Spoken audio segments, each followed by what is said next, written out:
વડોદરા શહેરમાં માંજલપુર વિસ્તારમાં ધૂળેટીના દિવસે જૂના ઝઘડાની અદાવતે મારામારી થવાની ઘટના સામે આવી છે. સીસીટીવી ફૂટેજના આધારે ભાવેશ સોલંકી સહિત 3 આરોપીઓની ધરપકડ કરી કાયદેસરની કાર્યવાહી હાથ ધરી છે.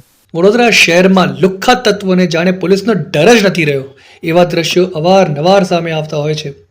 આ ઘટનાની સમગ્ર સીસીટીવી ફૂટેજ સામે આવ્યા છે. માંજલપુરના સરસ્વતી કોમ્પ્લેક્સ 4 રસ્તા નજીક આ મારામારીની ઘટના બની હતી. જૂના ઝઘડાની અદાવતે બાઇક ઉપર જઈ રહેલ નૈતિક પટેલને રોકી મારવામાં આવ્યો હતો.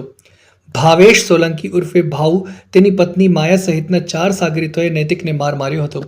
નૈતિક પટેલના માથા સહિત શરીરના વિવિધ ભાગો ઉપર ગંભીર ઈજા પહોંચતા તેને સારવાર અર્થે હોસ્પિટલ ખાતે ખસેડવામાં આવ્યો હતો. ઈજાગ્રસ્તના પત્ની પાયલ પટેલે સરકાર પાસે આરોપીઓને કડકમાં કડક સજા કરવાની માંગણી કરી હતી. હાલ પોલીસે ભાવેશ સોલંકી સહિત 3 આરોપીઓની ધરપકડ કરી કાયદેસરની કાર્યવાહી હાથ ધરી છે. આ પાછળ પહેલાં 1 મહિના અગાઉ થયું હતું. આ ભાવ દરબાર કરીને એક માંજલપુરમાં બુટલેગર છે, ઇંગ્લિશનો ધંધો કરે છે, ખુલ્લેઆમે માણસ. એને 1 મહિના અગાઉ પણ મારા પતિ પર આવી રીતે જ હુમલો કર્યો હતો. એ સરસ્વતી પર એ ટાઈમે પણ બેઠા હતા અને એ માણસ મારા ઘરમાં જ ઘૂસી ગયો હતો. એ ટાઈમે બી મેં કમ્પ્લેન કરી હતી. એ ટાઈમે એ કમ્પ્લેન લઈને પછી એમને છોડી દીધી. એ ટાઈમે પણ એમને ઘણો માર માર્યો તો બીજા દિવસે લોકોને છોડી દીધા જામીન પર.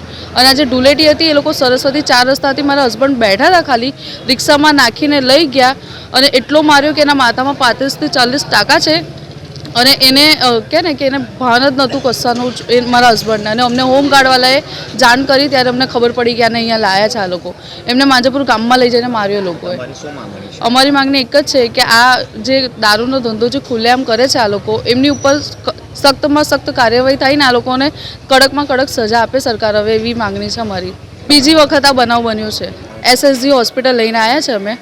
પોલીસ આવીને પૂછપરછ કરીને ગઈ છે. અત્યારે અમે ફરિયાદ આપી છે એમના વિશે, પણ એમાં પણ અમને પોલીસથી એટલો બધો સપોર્ટ નહોતો મળ્યો.